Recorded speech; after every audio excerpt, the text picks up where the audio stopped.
ദൈവഭയം എന്താണ് എന്ന് ഒരു ചെറിയ ഉപമയിൽ കൂടെ ഞാൻ പറയാം. ഒരു പക്ഷെ ഈ കഥ നടന്നതാണോ നടന്നതല്ലയോ എന്ന് എനിക്കറിയത്തില്ല, എങ്കിലും ഞാൻ കേട്ട ഒരു കാര്യമാണ്. അതായത് ഒരു വിധവയും പ്രായം ചെന്നവളുമായിരിക്കുന്ന ഒരു സ്ത്രീ അവിടത്തുണ്ടായിരുന്നു. അവൾ വിധവയാണ്, അവൾ പ്രായം ചെന്നവളാണ്.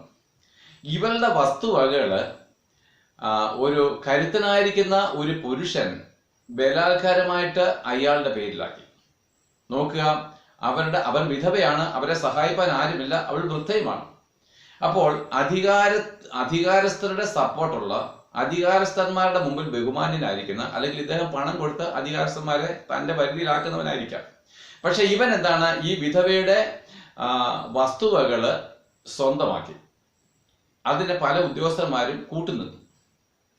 പക്ഷെ ഈ സ്ത്രീ അനേകരുടെ അടുക്കൽ പോയി തൻ കരുണയ്ക്ക് വേണ്ടി യാചിച്ചു. തന്നെ സഹായിപ്പാൻ ആരെങ്കിലും ഉണ്ടോ? ഉദ്യോഗസ്ഥന്മാരുടെ മുമ്പിലും മറ്റ് അവർക്ക് തന്നെ സഹായിപ്പാൻ കഴിയുമെന്ന് വിശ്വാസമുള്ള പല വ്യക്തികളുടെ അടുക്കൽ ചെന്നെങ്കിലും അവർക്കാർക്കും ഈ സ്ത്രീയുടെ നഷ്ടപ്പെട്ടു പോയ സ്വത്ത് തിരിച്ചെടുത്തു കൊടുക്കാൻ പ്രാപ്തിയില്ലായിരുന്നു. ഒന്നുകിൽ അവർക്ക് മനസ്സിലായിരുന്നു, അല്ലെങ്കിൽ എന്താണ്, അവർക്ക് മറ്റേ അധികാരവർഗത്തോട് എതിരിടാനുള്ള ശക്തിയോ ധൈര്യമോ ഇല്ലായിരുന്നു. അവസാനം ഈ സ്ത്രീ എന്ത് ചെയ്യുന്നറിയാമോ? വളരെ നിസ്സഹായ അവസ്ഥയിലായിരുന്നു.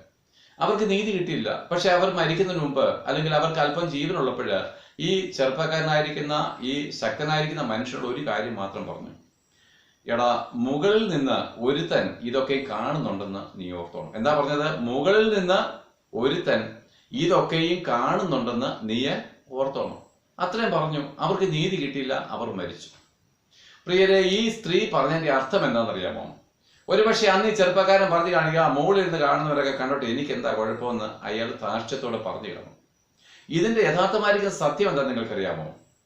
അതായത് ഈ സ്ത്രീയെ മരിച്ചുവല്ലോ, ഈ പുരുഷനും നാളെ മരിക്കും. തന്റെ വസ്തുവകൾ ബലാത്കാരം ചെയ്തെടുത്ത ഈ ധാർഷ്ട്യക്കാരനായിരിക്കുന്ന ഈ പുരുഷനും നാളെ മരിക്കും, മരിക്കാതിരിക്കത്തില്ല. പക്ഷെ സ്ത്രീ പറഞ്ഞതിന്റെ, അറിഞ്ഞോ അറിയാതെയോ അവരുടെ മനസാക്ഷി പറഞ്ഞതിന്റെ കാര്യം എന്താണെന്നറിയാമോ? ഞാൻ ഇന്ന് മരിക്കും, നാളെ നീയും മരിക്കും. പക്ഷെ മരിച്ചതിന് ശേഷം നമ്മൾ രണ്ടുപേരും ന്യായകർത്താവായിരിക്കുന്ന, സകല മനുഷ്യരുടെയും രഹസ്യങ്ങളെ ന്യായം വിധിക്കുന്ന ദൈവത്തിന്റെ മുമ്പിൽ കണക്ക് കൊടുക്കുന്ന ഒരു ദിവസമുണ്ട്.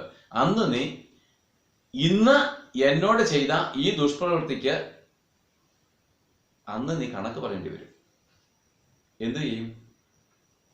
അതുകൊണ്ടാണ് ദൈവവചനം പറയുന്നത്, ജീവനുള്ള ദൈവത്തിന്റെ മുമ്പിൽ വീഴുന്നത് ഭയങ്കരമല്ലോ.